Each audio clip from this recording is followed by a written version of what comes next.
One very common thing that we hear from personal trainers that we speak to is that clients, particularly higher end clients, have this attitude of, well, it's the magic hour.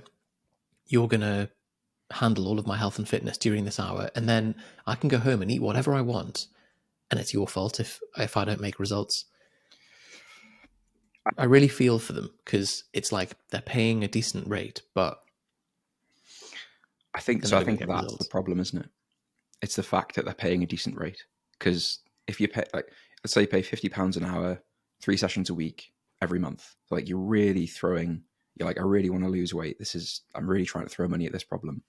You're paying 600 quid a month on weight loss.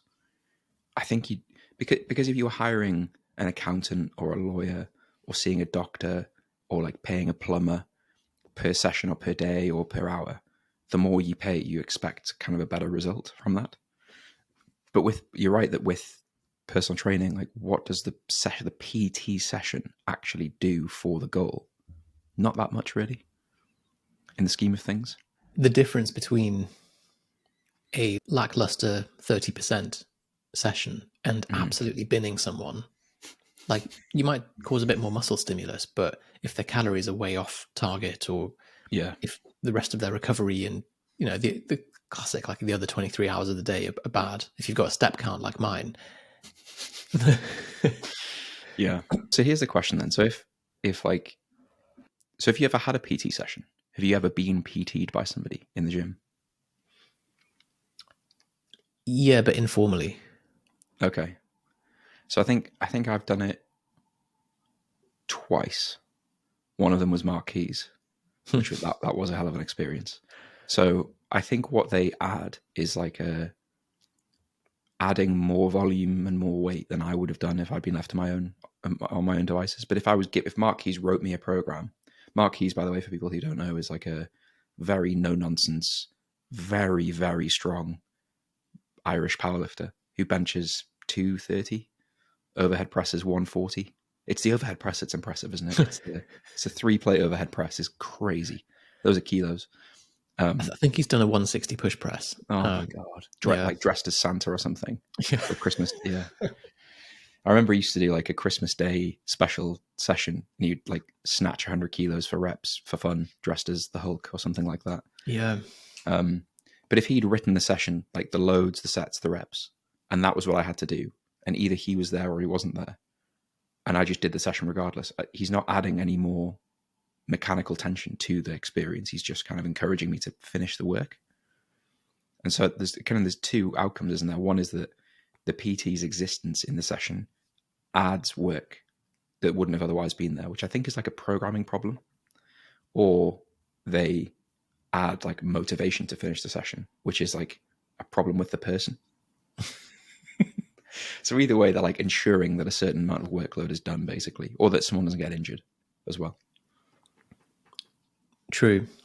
But I think that is exactly where the problem lies as well, that if you're there for motivation, and then when you're out of sight, out of mind, back to the unhealthy lifestyle, and then being like, oh, this PT's shit, I'm not making any results. Like that. Yeah. And then the implication is that you have failed as a PT. Very frustrating, because you're doing the absolute best that you can in that hour's session. Mm-hmm. And you're reminding them during the time, you need to do X, Y, and Z outside of this. But so that's where online coaching is infinitely more satisfying, because you've got the big picture dashboard of someone's life, basically. I'm sure the step beyond that is hybrid coaching, where then you've got the inter-session and the intra-session overview as well. The only problem with that is you're still geographically limited. Yeah. So like, I think that is the best case scenario. So, but to truly do that, you've really got to price that appropriately. So the problem with in-person PT is you're kind of not incentivized to do the other stuff. So assuming you are pricing per hour and not per block or per month or something like that, your incentive is to like deliver a really good session and get the person to renew and like make sure that they don't get injured and discuss nutrition maybe at the end. But the rest, like the 23 hours of the day that person experiences that is not that 1 hour in the gym with you, is really where they're failing. But if you're doing 8 hours a day as a PT, when do you fit the support time in for those people? Like, you get home and then do eight clients of nutrition coaching and support and all that sort of stuff. Hybrid's best case, but you can still only work with people in like 10 miles of your local area who are willing to see you. I think that's where a lot of the stuff that, the classic law, nutrition is 80% of progress and training's 20%, and people arguing over this. It's really because the experience as an online coach is that 80% of the adherence difficulties that people have tend to be around nutrition. Yeah. Most coaching clients will at least turn up in the gym and hit most of their sessions, but it's the nutrition that they struggle with, and understandably, because there's so many more decision points throughout the week. Every time you eat a meal, there's a chance to fail. So, of course, it's going to be harder to stick to long term. Well, I don't know how much you'd have to pay to have somebody like doing the PT in the gym equivalent every meal, to like be with, like, you having to pay for a personal chef, or like you have to be a celebrity training for the latest James Bond, don't you, to get that sort of that level of coaching and accountability. I think some of this as well is the sort of person that seeks out face-to-face PT and the sort of person that seeks out online PT. So you and I both hired Eric Helms 2012, 2013, maybe, something like that. Now, at the time, neither of us were having any issues training 4 days a week. Like, I think in that period of my life, I never skipped a session. It was like an absolute no-no that I would skip a session, or that I wouldn't track my macros within plus or minus 5 grams. Yeah. And if anything, I knew too much. And you were the same. Like, our level of understanding was too complex for what we were trying to do, I think. That's important to note. If you're a PT and you're looking to get into online coaching, and you're thinking, oh, I don't want to have just more of these people that I'm getting who aren't really motivated long term, and then I haven't even got that hour with them to kind of keep them on top of things.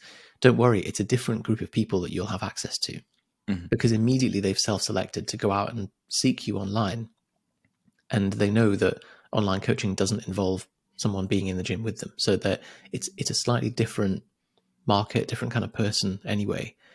And what you're doing is the big picture accountability, and so you will, by default, you'll just get more satisfying people to work with anyway, because they're there to be accountable to you. It's one of the big contrasts that I experienced going from like dealing with patients, particularly in primary care, where they're generally well and functional. They're not hospitalized, but the lifestyle stuff is like, for them, they've come to the doctor because they have to. They've got to the point where they need to, and they're not really invested in it. They're not paid for it at the point of delivery. And so for them, they're just like, oh, just give me the pill, let me get out of here. Compare that to the kind of people who sign up for online coaching. They're so motivated and ready to go the extra mile, and they've put their money where their mouth is, and they're an absolute pleasure to work with. I guess it's like the person who is referred to the physio by the GP versus the person who's paying like 60 quid for the appointment. Which one do you think is going to do those band rotation things? Yeah, like, I think most physios I've been to are always like, oh, I love working with like powerlifters or strength athletes, or because they like do the really sideline give a shit. clamshells. Yeah, because they're here because it's like, I'm worried I'm not hitting depth on my squat. What do I do?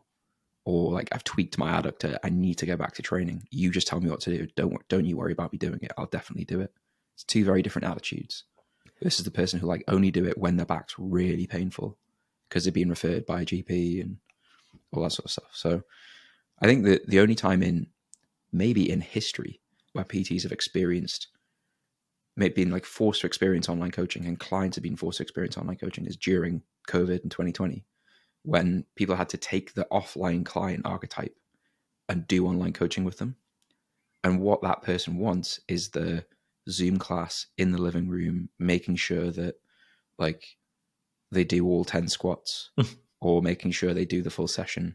And so that's what I think a lot of PTs came out of COVID thinking, that's what online coaching is. And actually it's boring. Like, I'd rather do that in the gym with someone than have to fashion a dumbbell out of 2 bottles of water and all this sort of stuff. But most people who want online coaching don't want the Zoom class in their living room. They're already going to the gym. It's what do they do when they're there, and they're confused as to why they're not making progress. Yeah, last episode we talked about this error that PTs make of just taking all of the offline model and trying to transplant it online, and then missing out on all of the benefit and the juice in leverage and big picture accountability and all of that stuff that you get with online coaching. If you've followed us for a while, you'll know that we are big on mid-ticket pricing for online coaching, which we define as roughly £50 to £150 per month for your kind of group coaching program. And this isn't necessarily, well, this is kind of by design, kind of accidental, that selects for people who are in it for the long game, because they know that fitness is a long-term game. It's something that they can comfortably pay for long term and not feel like it's a $4,000 for a 6-week booty blaster and that'll sort me out and then I don't have to worry about it again. And the numbers reflect that. When we look at the analytics for our business, Johnny went deep into the matrix of the Stripe analytics, and we've reliably found that the people who are on the mid-ticket programs are the highest lifetime value and they get the best results. So it's the best for them and it's the best for us. Yeah. And I think it also respects the fact that the sort of people we're talking about here, so the people who are already training, already doing something with their nutrition, already maybe listening to a podcast, already buying supplements, and they're not getting results, and this is a top 3 priority for them, and they think, I need an online coach to help me. And you say to them, it's $4,000 for 12 weeks with me, they'll just go somewhere else, because they know that it's not $4,000. They're not paying for the magic information. They're paying for, I've got too much of the magic information. I don't know which of it to pay attention to, and I need someone to stop me from program hopping over the next 6 months.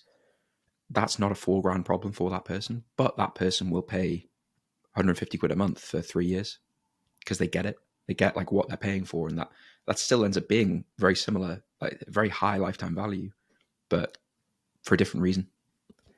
If I was working with a coach, I'd want 6 months with them or 12 months with them. I wouldn't want 12 weeks, because I know that even if they're amazing, the 12 months working with an average coach is going to get you much better results than 12 weeks of working with an amazing one. Yeah. Physiologically. It's just rate limited, isn't it? Yeah. That's the trouble. I think to sell someone something for, and this is getting into what's the problem with high ticket. So to sell something to someone for, $3-4,000 for 12 weeks or something like that, what that person has to think they're buying is something that enhances the rate of progress that is otherwise possible. So if we are 150 quid a month and we give someone a progressive training plan and a calorie deficit and discuss things about sleep and habits and lifestyle, and that costs the person for the same amount of time 450 quid at 150 pounds a month versus $4,000, the person has to have been marketed and sold to such that they believe that what they are getting is way more than that, 10 times the rate, which is just not possible physiologically. You are rate limited at how much fat loss can happen, how much muscle gain can happen. So it's it has to be a different sort of person. Either someone who's got so much cash that it doesn't really matter, that they just want the best, what is perceived to be the best, or it's someone who's being driven by pain and by this big promise to put it on a credit card and think that they're buying the magical information. That's what didn't sit well with us ethically, is that because of the way that's set up, and as the kind of person that wants the hand holding and they're buying on emotion and they're looking for the magic pill solution that just fixes their problem in 12 weeks and I don't have to worry about my health again and all this stuff, that the only way to sell to those people is not through logic, it's through a horrible manipulative sales script with twisting their nipples on the phone and all this kind of stuff. And it's just not, it's not good for anyone. It's a highly manual way to get some upfront cash from someone who doesn't really stick to the program and probably regrets it or has put it on credit card, and and then you've got to deliver on this massive massive price that you've charged, and the whole thing just breaks down. Whereas someone who signs up with you knowing that it's a long-term thing, and they turn up and they do the reps each week, Mm. and then in 6 months' time or 12 months' time, they've made big leaps and bounds of progress in their physique, and that's what sells them on to staying with you because they've got the result. That just feels like a much more grounded and resourceful way to work with someone. Well, and from a business perspective, it's also more stable, more predictable, more reliable. You don't need complex sales calls. You don't need pushy funnels. You don't need all these things. I think you have to, though, as a coach, be like, you have to believe. I think that you and I are sold on this idea that largely what works is fairly homogenous person to person. Like, it's not, someone doesn't they might need some customization, but someone doesn't really need the bespoke, like, magical nutritional intervention most of the time, unless someone's got like a medical reason or something like that, in which case they probably shouldn't be going to an online coach for it. Mm-hmm. But so it's like bottled water, right? Like, I've just had this experience in Honeymoon where everywhere sells Fiji water bottles, which is like bottled from rainwater in Fiji. It's super expensive. And so it's like, that's the same as a bottle of, or very similar to a bottle of like Tesco value, crinkly plastic, still a bottle of water. Like, they're the same thing, but probably one is 100 times the price in terms of a comparison. Both are bottled water. Both will quench your thirst. Both will hydrate you. Like, they're achieving the same result. The difference is like marketing and hype and perception. So that's really what is happening when when people say, "Oh, you've got a mindset problem. You should be selling your coaching for more." Ultimately, it's just what you're being told to sort of manipulate an impression, but the core product is very, very similar. And why are water bottles not sold for $1,000 a pop? At least not that I'm aware of. It's because it's an abundant thing. It's everywhere, right? That there's a lot of supply of it in the market, and so there's a limit to what can happen with the price. And there's the same thing here. Like, if you are the person in 5 years' time who is still trying to charge $4,000 for your service, and everyone else is charging £100, unless you're phenomenally good at marketing, you're the one that's going to struggle. But everyone else takes the attitude that there's billions of people in the world. There's enough for me to have my couple of hundred online clients paying £100 a month without it really impacting the market. So I'm just going to go down that route, and I'm going to build that over time. But this is becoming a pricing discussion rather than. But I think that we're saying the same thing. Yeah, they're two different types of people. It's a great analogy, and don't worry, like you will find clients. It's not a, the £4,000 thing is kind of a scarcity of like, oh well, I'm only going to get a few leads, so I better bag them at the highest price I can. Well, why do they only have a few leads? Because they're trying to grow their Instagram. That's true though, isn't it? Like, the whole thing's built on scarcity. Like, if you only get 2 inquiries a week, and you get one of them on a call, you bloody well better grab as much revenue from them as possible. And then you couldn't possibly add that person into like a systematized product because they've just paid $3,000. So you better work with them one-to-one. Like, it's all sort of a symptom of itself, which, if you flip it and make your program a symptom of the fact that it's mid-ticket recurring and you want someone to stay for 2 years, things start to align very differently. Because suddenly there's a lot of emphasis on what the program looks like, what the coaching looks like, what the systems look like, and, also what the goal setting process looks like and how honest you are with the person. Like, we're not going to achieve the best result possible in 12 weeks, but we might do it in 2 years if you stick around with me. And that, again, that person is probably different to the people that you generally work with Monday to Friday in the gym. If you work in a pure gym, the people who are going there and working with you as a PT want something a little bit different than what a traditional online coach will deliver. And we can talk about that next week, actually, because I feel like there's a lot in there, which is people working as PTs and thinking, oh, well, I have to work with the same niche online. Yeah. And actually, it's not the case. It's not just you don't have to. It's that you must niche down differently. You shouldn't. Yeah. Well, yeah. I mean, so many people we speak to say, like, I've got, I work with like 5 or 6 different types of people offline. I don't know which one to pick. Even that's too constrained, because online it could be anybody, literally anybody. So why limit yourself to just the people who live in your local town, who happen to be in your gym, who happen to work with you? Why not think like, who would I be best served to work with? Who would I love working with? But that's a separate podcast. Lovely. I'm going to go and get a skipping rope and start doing some jumps. I'm going to go and walk the dog. The Whippet that you borrowed. Yeah. Have you borrowed a Whippet? I actually have. Let me just. Is it with you now? No, so I had him yesterday. Oh, wow. I'm going to show you some pictures of him because I think he is lovely. You should just get a Whippet, man. I should. But what you should get is an Italian Greyhound. A little Italian Greyhound would be good. Looks so chill. Look at this guy. He is a total G. What I really like about Whippets and Greyhounds is I think their demeanor, it comes across to me as it's like Tom Martin walking into a gym. It's like they know that no one's faster than them. Like they don't need to like bark at stuff and have this attitude. It's like, look, guys, if you really want to chase that rabbit, I'm gonna win. Look, I'm so fast twitch, you won't even believe. Like I'm so glycolytic. They look like they're running slowly. They're actually like it's not a fast turnover, but it's the power and the coverage in each run. In it's each stride length, isn't it? Yeah. They've just really maxed it out. So I saw a video yesterday of like a new world record for a 100-yard dash for a greyhound. And it looks like it's floating. Yeah.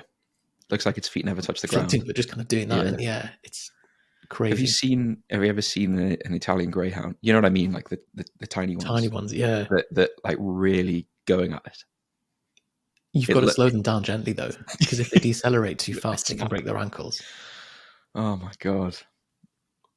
I think they are some of the funniest dogs to watch. They're truly ridiculous. So famous YouTuber called Jenna Marbles. Don't know if that's familiar. No. She had an Italian Greyhound, and that was like one of her kind of signature things. And she'd always, put it in stupid clothing and, hold him up and make him do that and do silly things. Yeah.